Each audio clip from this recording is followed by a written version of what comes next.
It's Thursday, December 28th, and this is The National. Tonight, brutally cold and potentially dangerous. The cold snap gripping much of the country is making life risky for the most vulnerable. The biggest political wins and blunders of the year at issue rounds up 2017. But we begin with the search for answers in the killings of two young girls. Their family says the courts failed the two sisters found dead on Christmas Day. According to a relative, 6-year-old Chloe and 4-year-old Aubrey should never have been left alone with their father. The girls' parents were in the midst of a bitter custody dispute. And according to one expert, the behavior detailed in court documents was a big red flag. Briar Stewart shows us why. Inside of this church today, people came to light a candle and say a prayer for two little girls found dead on Christmas Day.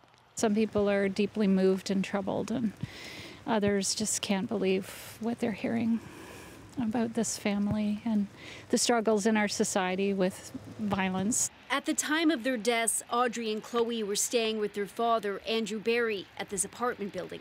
He and the girls' mother were embroiled in a custody dispute. When the case went before the court in 2016, Barry owed nearly $30,000 in child support. During the trial, the mother testified that back in 2013, Barry said he would blow up the house if he did not get a breakdown of what happened to a child care benefit check. She said he looked angry and crazed.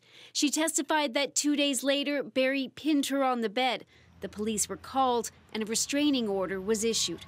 Barry was under investigation twice by child welfare authorities, including once after he was accused of touching one of his daughters inappropriately. He said he may have done that while drying her off after a bath. In her decision, the justice said the father's aggressive behavior was transient and relatively minor. It has not been directed at the children. This is not a case where family violence is a significant factor for determining parenting arrangements. A relative of the mother says the decision was infuriating. My niece went to a great length with an awful lot of money. And for what? I blame them more than anything. You mean the court system? Yes. That man should never have been left alone with those children. The existence of a bitter custody battle is a risk factor for severe or potential lethal violence. This clinical counselor says there are several red flags in the couple's history and says there needs to be more guidelines and training for judges when it comes to assessing the risk of domestic violence. If you drink and drive, you lose your car that day. But if you say that you're going to blow up the house and you've got 2 kids living at that house, how is it that you can have custody of those kids? That's a question that will likely be asked as the investigation into what happened continues. Barry is in hospital, injured.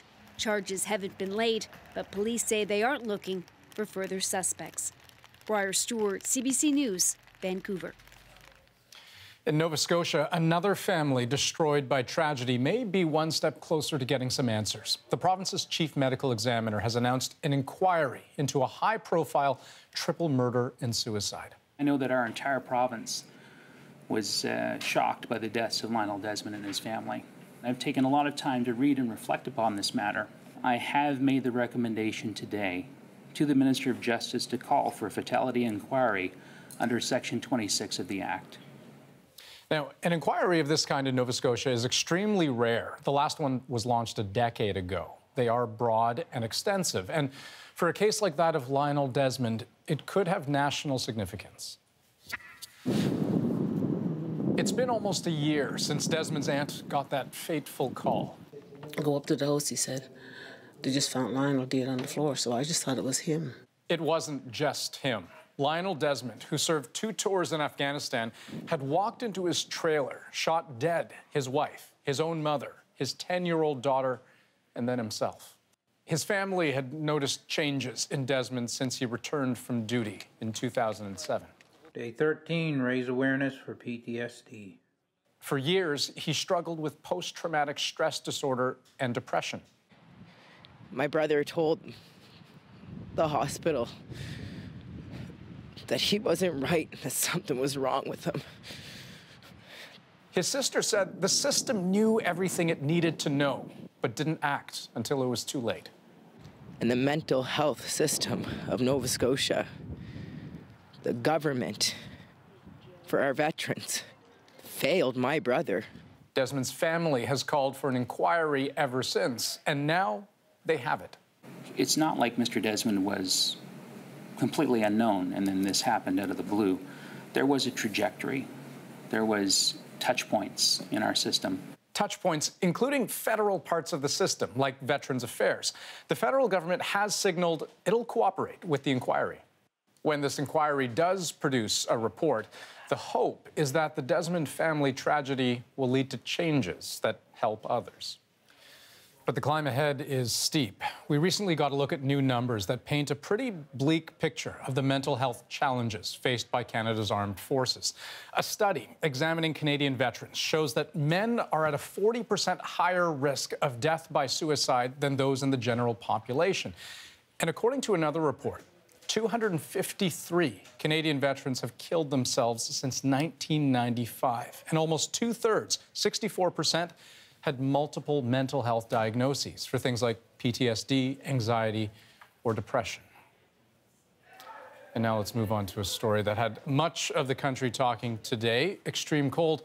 Rosie, you're looking at that. That's right, Andrew. It's Canada, but still, we're all talking about it. Weather alerts are still in effect tonight in several provinces, and it turns out this cold snap is going to stick around. Charlottetown has already canceled its outdoor New Year's celebrations, with the cold snap expected to continue well into 2018. The city called off the party, worrying people would get frostbite. Winnipeg is expected to get down to -29 tonight, and if you can believe it, I can. That's actually colder than Mars today. It got to as warm as -23 on the red planet, and the extreme cold warning today even forcing Canada Post to delay mail delivery in parts of the country. Ottawa's overnight temperature of -27 made it the coldest capital in the world. Workers have started flooding the iconic Rideau Canal, but no date yet on when the world's longest skateway will open. And here in Toronto, the bone-chilling cold smashed a 57-year-old temperature record. At -22 this morning, this is the coldest December 28th since 1960.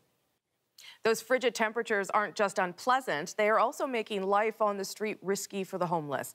Ron Charles spent the day to see what's being done to help some of Toronto's most vulnerable.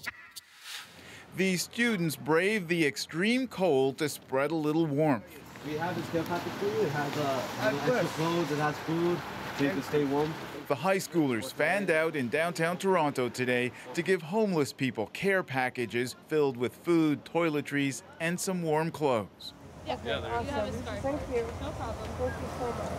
It's an annual charity event that took on added significance during this cold snap. We have a lot of things that a lot of people, other people don't have. Jaspreet Khalsa's suburban home is a world away from these downtown streets. We recognize that it's a very cold winter day, and we have all the things that we need, but not everybody has everything that they need. And so what we're doing is we're getting care packages and we're giving them to people that need them more than we do. Their efforts were clearly appreciated. Thank you so much. I think you're doing the greatest thing, especially this time of the year, and then just like the homeless people. Since temperatures plunged, concerns have been raised about Toronto's overburdened homeless shelters. This temporary shelter the city opened in the little-used exhibition building isn't even fully operational, but the cold weather means it's already filled to capacity. They don't have anywhere to go, and people sleeping on the streets just have no protection from the elements, and every day it's getting colder and colder.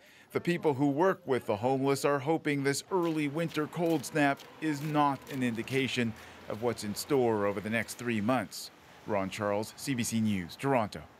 When Alabama voted a Democrat to the U.S. Senate earlier this month, some couldn't believe it, including, apparently, the controversial Republican who lost. We are indeed in a struggle to preserve our republic, our civilization, and our religion. Roy Moore, whose campaign was battered by an allegation of child molestation, never conceded. In fact, he filed a suit to delay certification of the results, claiming voter fraud. That suit was dismissed today, and Democrat Doug Jones was certified. That means the Republican majority in the Senate is now razor thin, just one vote. Potentially, that has a profound impact on Donald Trump's agenda. The U.S. Vice President has already had to cast the tie-breaking vote 6 times in the Senate just this past year. Few people may have suffered more in 2017 than children living in the world's conflict zones. In a new report, UNICEF describes the level of attacks against children this year as shocking. UNICEF says they've suffered brutal violence in their homes, schools, and playgrounds. Children are frontline targets, killed, maimed, and recruited to fight, and things are getting worse. They're getting used as child soldiers. They're getting used as suicide bombers. They're getting used as human shields. It's absolutely horrific. One country singled out in the report, Yemen. Rafi Boujakanyan now on why it's especially grim for the children there. They are the youngest casualties of a nearly 3-year-long civil war. The children of Yemen face violence and increasingly hunger on a daily basis. This aid worker was in Yemen shortly after the fighting started, and he's afraid of how it will end. Diseases like cholera or diphtheria hitting kids just as badly as famine. And their bodies are so small and they're so vulnerable that they tend to die quicker than the average. 3 million people have been forced to flee their homes. Many now live in makeshift camps with little to no food, water, or health care. The health system is virtually collapsed. So when a child or anyone develops a disease, gets injured, otherwise needs access to basic health care, they have very few options. Hope comes in rare spurts in Yemen. Saudi Arabia allowed the reopening of the port of Hodeida recently, letting in some supplies. But food is so expensive, it often sits in markets as children starve nearby. For UNICEF, Yemen is a prime example of a worrying pattern in conflict zones, an increasing impact on children. Health and education, normal parts of a childhood, have been taken away. It means that children are being denied the basic needs, their basic rights for survival. Yemen also faces a growing cholera epidemic. The disease has been eradicated from most of the developed world, but in Yemen it looms large. Doctors in one hospital estimated it killed 15 children in the womb during the months of September and October. The Red Cross says cholera has now reached 1 million people in the country. Rafi Boujakanyan, CBC News, London. Still ahead on The National, it's Thursday, and that means At Issue. We got the whole gang together before Christmas to work out the best and, yes, the worst of politics in 2017. Plus, the frightening moment a bus driver passed out in rush hour on Canada's busiest highway. The full story from those who were on board, just ahead. And our special Reporter's Notebook series continues. Derek Stoffel takes us back inside Mosul, Iraq, where he came face to face with members of ISIS. They invited us in. They said they wanted the world's media to see how they were going after ISIS. And so there we were on a Sunday morning sitting talking to ISIS guys.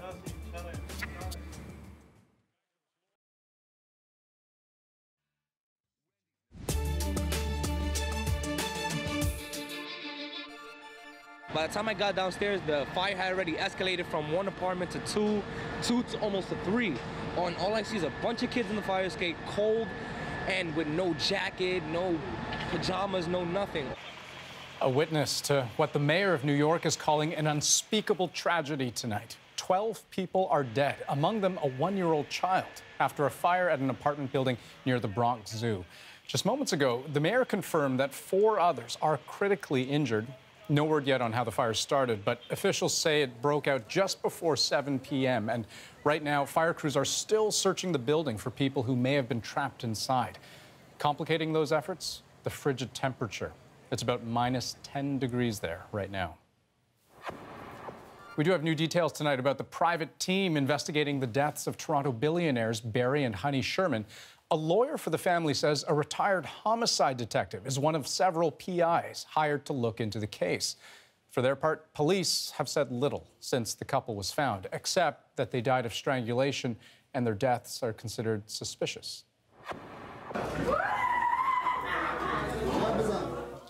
It was a day of death and destruction in Afghanistan at the hands of ISIS.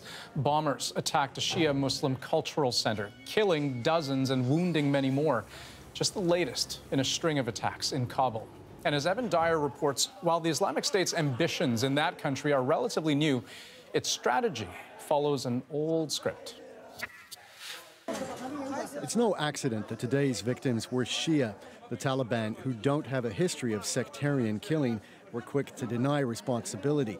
But for ISIS, who did claim the attack, it was standard operating procedure. It fits their narrative, perverse view of the religion, that the Shia community is heretics and not real Muslims, and so therefore it's a legitimate target in their eyes, unfortunately.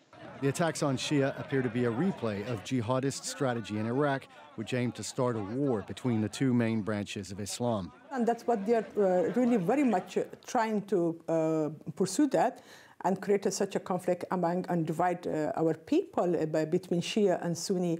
The Afghans fear that their country could be the next to attract the world's most violent jihadis. The way they lost other countries like in Iraq or maybe in Syria, so they want or looking for a new place and space to live. In April, the U.S. targeted ISIS fighters in Afghanistan with the biggest conventional weapon in its arsenal, an 11-ton monster, sometimes called the mother of all bombs. It did a lot of damage, but it didn't destroy the Afghan ISIS. ISIS began in Iraq and Syria, where it's now been almost defeated. But as it retreats there, it's expanding elsewhere with dangerous new branches in Libya, the Egyptian Sinai, and Afghanistan. There are believed to be somewhere between 1,000 and 5,000 active members in Afghanistan, about as many as are thought to still be alive in Iraq and Syria combined. With the fall of ISIS in Syria and Iraq, it is those outlier regions that are now important to ISIS, and we're going to see them regain a foothold if there isn't some sort of concerted effort to stamp it out there too. But with Afghanistan still locked in a war with its own Taliban and other rebel groups, ISIS appears to have established a new foothold that will be difficult to dislodge. Evan Dyer, CBC News, Ottawa. As Evan said there, some ISIS fighters remain in Iraq, but they no longer control large parts of it. This week, Christians in the city of Mosul attended Christmas Mass for the first time in 4 years. They sang the Iraqi national anthem and celebrated the rebirth of their country. Derek Stoffel was in Mosul this past March when Iraqi forces and their allies were retaking the city block by block. In tonight's Reporter's Notebook, he recalls his rare access to ISIS prisoners and how their treatment was troubling to Western eyes.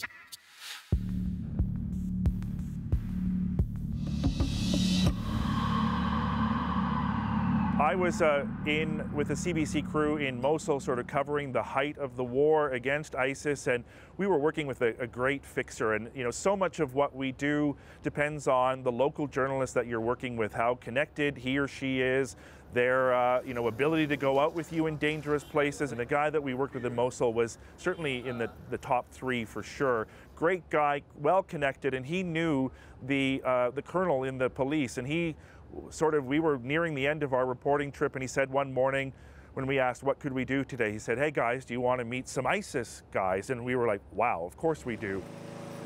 And they invited us in. They said they wanted the world's media to see how they were going after ISIS, and so there we were on a Sunday morning sitting talking to ISIS guys. Are you a member of ISIS? Are you a member of Daesh? No.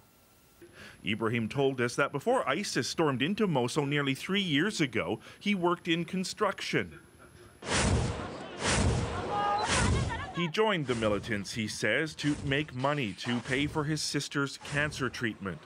Soon, Ibrahim found himself in training, in exercises similar to these in this ISIS propaganda video. They gave him a gun, an AK-47 assault rifle, and he became a police officer at a hospital south of Mosul. Ibrahim maintained that he never once harmed anyone, but recalled one day when the ISIS men senior to him saw 4 people trying to escape Mosul.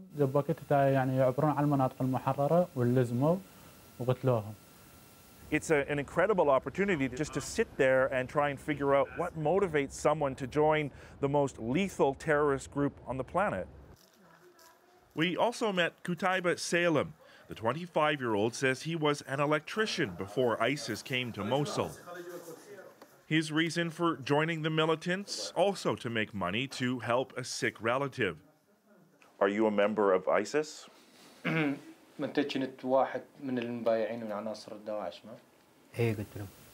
Salem says he worked as a cook in a house where 5 ISIS fighters lived.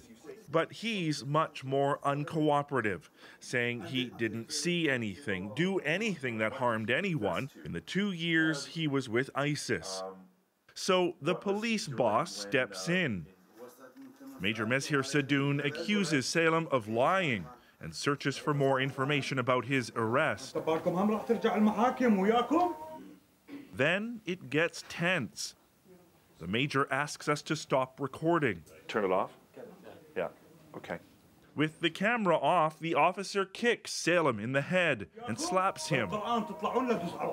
At that point, it's uncomfortable to say the least to see someone treated that way. In custody, they had their hands bound. The prisoners were blindfolded. So it's a strange situation to say the least. But in my experience here in the Middle East, policing, law enforcement operates differently than it would in Canada or, the Western world. And these police officers, the colonel, certainly feel it's within their rights that, as I think the officer put it to me back then, these are the scum of the earth and that's how they're going to be treated. Tell the truth, he shouts. Even if they fire me, I'll kill you if you don't tell the truth. The police make no apologies, and that's sort of the thing that, as a Western journalist working over here, you have to sort of be open to the fact that this isn't Canada and different rules sometimes apply, no matter how much you like the outcome in the end. Mosul is where ISIS found much support from locals when the militants first arrived. But now, after nearly 3 years of living under the brutality of the jihadists, dismayed residents await their liberation. And those who joined with the militants await their fate. Derek Stoffel, CBC News, Mosul. Straight ahead, a special best and some of the worst political moments of 2017 with At Issue. Andrew, Chantal, and Althea join me, and their picks, they might just surprise you.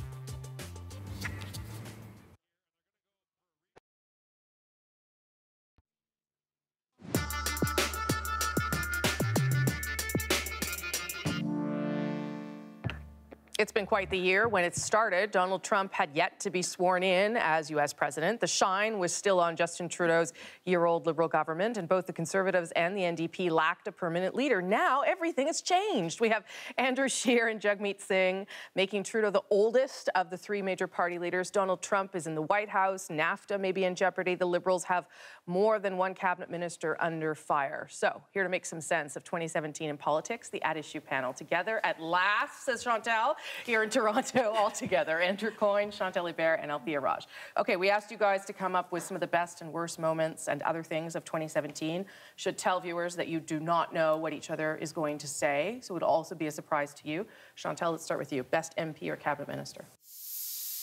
No, I picked Chrystia Freeland. I think she's been giving a strong and steady performance in a really hard portfolio. Clearly a hard-working foreign affairs minister at a time when you actually require one. And if you compare her to someone else who'd never been in politics and had a portfolio, Bill Morneau, in a senior portfolio, you can see that the performance track is quite different. I did not pick a cabinet minister. We've done a good job, I think, of highlighting Chrystia Freeland and Ralph Goodale and Jill Philpott, and I went with Joel Lightbound because I think he's done a better job. This is the Quebec City Liberal Parliamentary Secretary to the Finance Minister. He's done a far better job defending Bill Morneau than Bill Morneau has done defending himself. Jane Philpott, very impressive in the way she handles the media, has handled a number of difficult files, and the proof of that is she was put into the Indigenous Services file, which is maybe the thorniest file on the government's desk. Okay, you guys went to worst cabinet minister without even really me asking, so go ahead there, Andrew. Well, I'm grading on a curve here, but Bill Morneau. I mean, there are worse cabinet ministers, and there's people who probably shouldn't be in the cabinet, but this is the finance minister. You're supposed to be able to handle whatever's thrown at you, and particularly on the small business tax changes, you can debate the merits of it, but very poorly presented, and then this whole morass around his own holdings, which surely to God he or somebody should have seen coming. Well, I'm going to play that one clip, too, that everyone remembers when obviously the Prime Minister had sort of had enough of it all, too, it seemed like. Here it goes. My questions are actually for Minister Morneau. I'll take them. Okay. You got an opportunity to chat with the Prime Minister. I'm happy to be here for it. All right. With the Globe and Mail, I do have a question for Mr. Morneau directly, if you'd be able to answer one. He is right Yes, there. but you have to ask a question of me first, because you get a chance to talk to the Prime Minister. There was a lot of head shaking while we were playing the clip. And that was, I mean, that actually didn't show the Prime Minister in a very good light either, but it was a telling moment. I don't think I've ever seen a scene like that, especially involving a finance minister. I didn't pick Bill Morneau as the worst because on policy, I don't think he was the worst. I think Mélanie Joly wins that prize for a cultural policy that wasn't one and a fiscal policy that actually wasn't one. That Netflix deal not only was poorly presented and poorly argued, but it's hard to defend. The notion that you'd be Netflix, so you would need to collect the GST, while the rest of whoever is doing business in Canada, including small businesses, people who freelance, would have to. That's mind-boggling. And people don't seem to realize the damage that she has been deeply damaged in Quebec. And it may be not the same way the rest of the country, but certainly inside Quebec. And your worst was? Well, I'm going to say Ken Hare because I think Bill Morneau probably, but Ken Hare in the last few months, the insensitivity he has shown to dealing with some of the people that have come to his office is just mind-boggling. And frankly, if he wasn't an MP from Calgary, he would not be in cabinet. Okay, best political move. Let's start with you. Appointing Chrystia Freeland to replace Stéphane Dion at Foreign Affairs. I cannot imagine what the government's relationship with the Trump White House would be if Stéphane Dion was still a Foreign Affairs Minister, so I think that was by far the best political move. The BC Green NDP supply and confidence agreement, putting together an agreement to support the government, not as easy as it sounds. I know people think they're natural stablemates, but among other things, it requires the Greens to basically sign on to party line voting, and that's one of the things Greens are most against. So everybody had to make sacrifices and difficult choices, but it shows it can be done. But do you still think it's as stable as we thought it was, given that decision on Site C? I think it's less unstable than we thought it was. I think a lot of us, including me, thought this isn't going to last for more than a couple of weeks. Yeah, it's so close there. And yeah, there's a lot of tensions, and Site C was, but we'll see. I think it's going to survive until they do that plebiscite on changing the voting system. I picked something that a lot of premiers dislike, and it's the Liberal decision to put a deadline on the plan to legalize marijuana. But you say it's the best move. I think it's the best move because I think absent that deadline and the feeling that it's a firm deadline, provinces would have dragged their feet. There would always have been a reason to postpone, to not do this, to not do that. And the only way to get this going is for everyone to sit down and say, we're going to have to get this done. And they managed to convince the provinces that they were serious about July. Whether that doesn't happen in July, most provinces now are organized. And also, if you're the Conservatives and you want to hold it up by May, provinces themselves are going to say, wait a minute, we've got all this. We're organized, and now uncertainty is a worse enemy than the deadline. What they don't have, though, is the Senate on side. But that's where the Senate will be under pressure from the industry and from the provincial players to say, we can't play maybe, maybe not, now that we've geared up for this. Okay, let's do worst political move, though. Andrew. The small business tax changes, I hate to repeat myself, but it was basically the biggest story of the last half of the year. A legitimate issue they were trying to address, but they did it in the most convoluted possible way. They couldn't explain it. They waited a long time while the opposition to it built. And when they did get around to trying to explain it, then this whole thing blew up in their faces with their own private corporations. It gave the opportunity for the opposition, it gave them an excuse to start talking about Justin Trudeau's personal wealth, for example, in a way that would otherwise look very personal, but in this case made the Liberals look hypocritical. So this is one where you all agreed? Yes. Yep. No, it's hard Simple to as disagree. that. I mean, it was the first dent, really, in the Liberal armor. I'm going to skip ahead to best opposition MP, and I'm going to play the clip first, and this is one where they all also agreed. Questions orales, oral questions. The honourable member for Carleton. Ministers are banned from owning stocks. That's because we don't want them to use their power to help the companies they own or inside information to unduly profit. When will this Prime Minister do the right thing and fire this incompetent minister who can't follow the rules? And I am absolutely confident that everything I've said out there and in here is true. Would he commit that if I go out and repeat my question in the lobby at this moment, that the finance minister will meet me there and answer the question?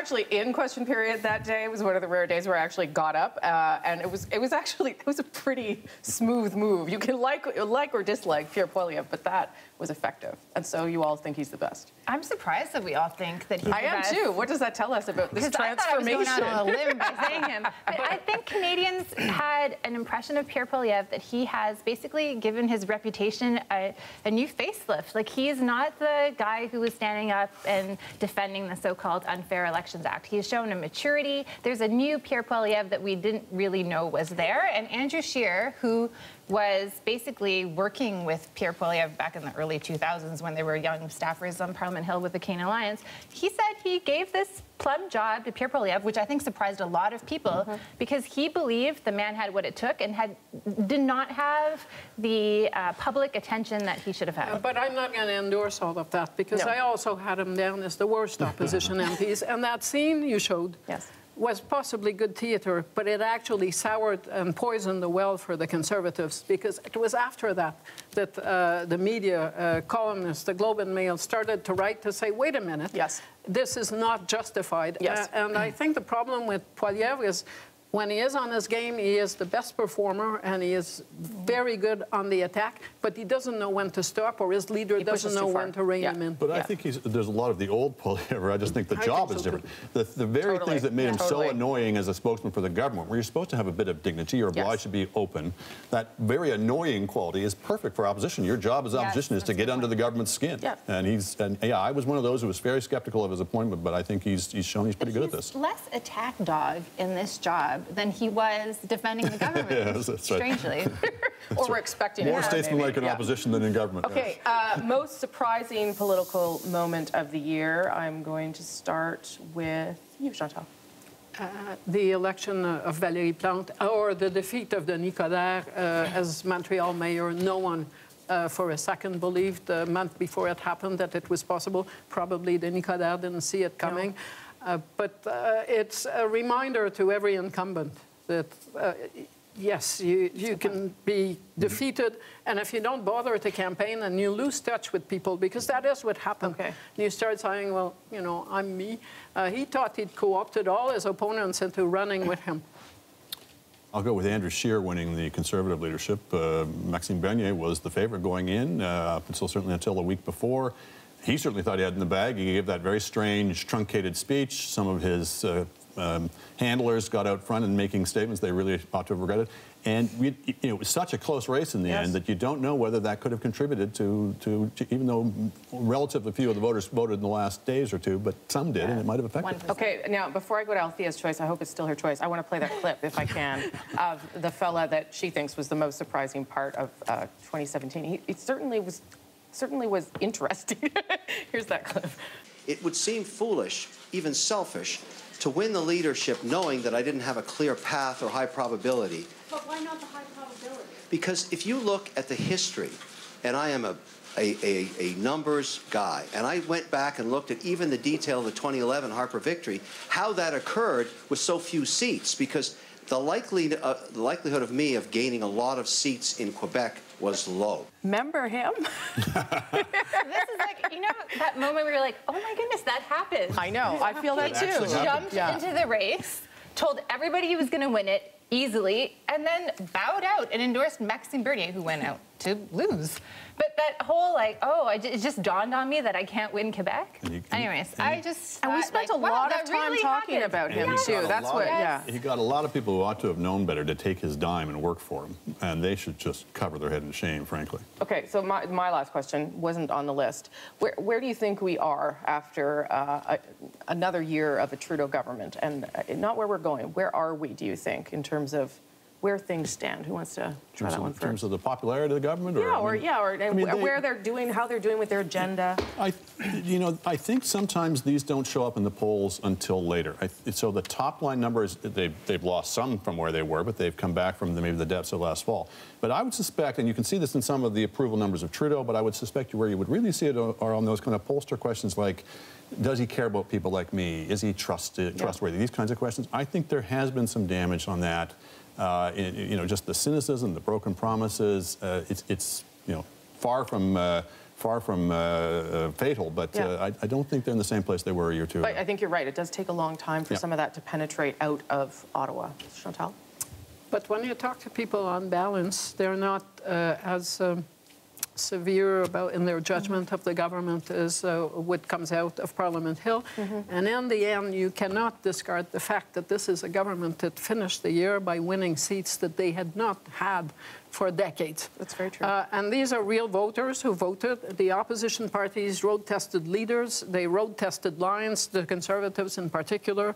And the Liberals did not win narrowly. They won comfortably. So to finish the year by saying they're on the way down, it's certainly not showing in the real world, not a poll, when people go and vote. Yeah, I don't think you can say they're on their way down, but I think the risk to the government is this sort of smugness that sets in a little bit. Like the stuff that they said they were going to do, on the balance, they have started to do. Pot, infrastructure, CPP, the carbon pricing. Reconciliation. Yeah, but on some key things, electoral reform, they have dropped the ball. But people are genuinely happy. And Chantal's right, we did see that, and especially in Surrey and in Lac-Saint-Jean. But towards the last weeks of the government, you saw this like smirk appear on the Prime Minister's face, and the smugness around Bill Morneau and the refusal to basically just apologize to Canadians and say, in hindsight, I shouldn't have done this. Yeah. Why is it so hard to do that? And I think that's the kind of stuff that kind of creeps into government ethics. Okay. Good year in review. Thanks, all. And good news for all of you political nerds, or the people that love politics as much as us. Canada's most watched political panel is also a podcast.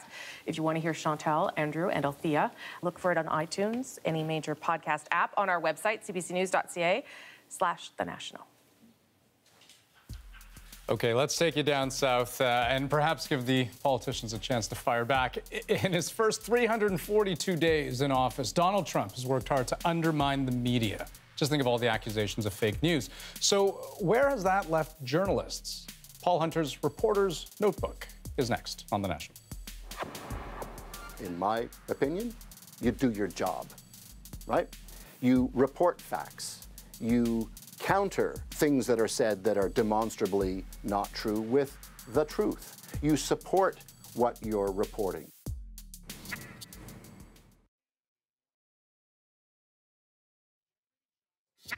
We have 4 legislation passed, including the record was Harry Truman a long time ago, and we broke that record, so we have a lot done. According to Donald Trump, 2017 has been a very successful year. He signed a number of executive orders and rolled back a number of regulations. But according to a website that tracks legislation in Congress, Trump signed just 94 bills into law during his first 336 days in office. That's actually fewer than any president dating back to Dwight D. Eisenhower, so going back more than half a century. It doesn't change anything, but it goes to show you how vigilant journalists have to be in the Trump era. Paul Hunter tells us what covering the White House has become in this Reporter's Notebook. USA! USA!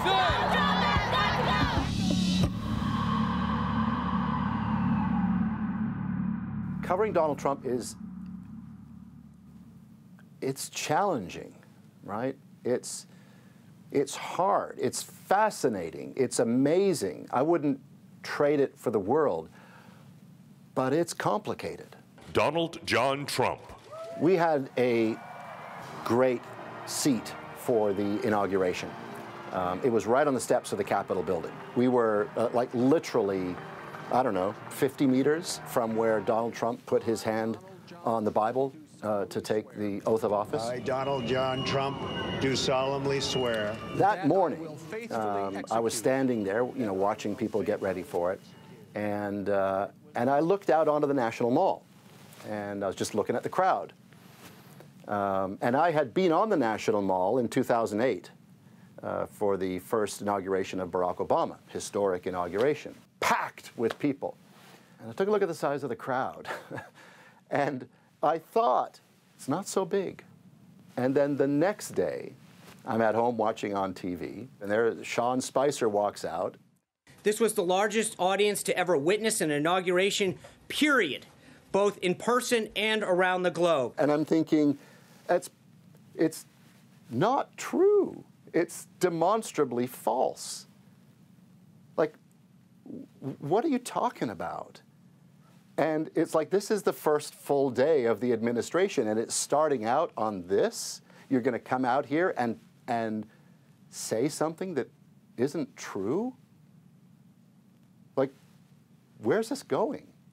And that was the beginning of it. You are fake news. You know, I like real news, not fake news. You're fake news. We are fighting the fake news. I think every time Donald Trump talks about fake news, it is successful in chipping away at the integrity and value and power, if I can put it that way, of journalism in this country. All I can say is it's totally fake news. It's just fake. It's fake. It's made up stuff. And, so, what do journalists do?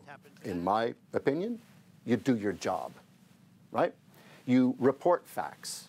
You counter things that are said that are demonstrably not true with the truth. You support what you're reporting. If you thought things couldn't get any more complicated for Donald Trump, consider Capitol Hill today and the acting director of the FBI, Andrew McCabe. Simply put, sir, you cannot stop the men and women of the FBI from doing the right thing. McCabe has stepped in for James Comey, stunningly fired by Trump 2 days ago. Today, McCabe sat down before U.S. senators and directly contradicted a string of positions taken by the White House on the Comey turmoil. On the White House view, Comey had lost the backing of FBI rank and file, said McCabe today. No, sir, that is not accurate. I mean, one of the stories that I think I remember from this year was the healthcare debate again in this country. And it was the first time that Obamacare was kind of, it seemed as if it was going to be falling apart. And, you know, Trump care was going to come in, whatever that was. Obamacare has been a complete and total catastrophe, and it's getting worse and worse by the day, and yet you watch the fake media, the fake news, and they try and build it up. It's a disaster, fellas. It's a disaster. And so we went to Kentucky, Trump country, and we met some people who had voted for Trump, who loved Donald Trump, who hated Hillary Clinton, who would vote for Trump again. And they were very sick, black lung. They were in the coal industry. And they were terrified that they were going to lose their health coverage. The Taylors are now on $6,000 a month worth of medications, nearly triple their monthly income, but paid for by the healthcare system Trump labels a catastrophe. Did you vote for Obama? Nope. Did I vote for Hillary? Most definitely not. Did I vote for Trump? Yep. But now they want Trump to know they like him, but they like and need Obamacare. Like some 24 million Americans, if Trump care were to have passed, they risk losing their health insurance. That's a lot of voters. This is not a year. This is not 2 years. This is a month. It cost us $6,000. There is no way this side of God's heaven that we can pay that. I think the country is exhausted in a lot of ways and fearful. It's time that we stand up! The breaking point may come. People will protest and rally against Trump as they have, but for me, I think one of his legacies will be that he's a reminder that that America is a politically divided country. And we ought not forget that. Go deeper on the stories of the day earlier in the day. Subscribe to our newsletter at cbcnews.ca/The National.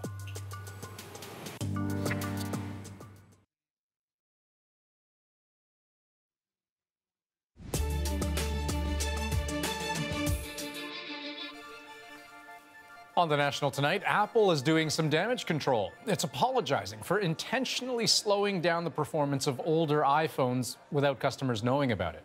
Many saw it as Apple's way of forcing people to upgrade, but the company says slowing down older phones with aging batteries was a way of preventing unexpected shutdowns. Apple says to regain trust, it'll reduce the price of replacement batteries for some phones. And a warning for anyone who may have shopped at the retail store Claire's. The company has pulled a number of makeup products from store shelves after an American family said they found asbestos in more than a dozen makeup sets.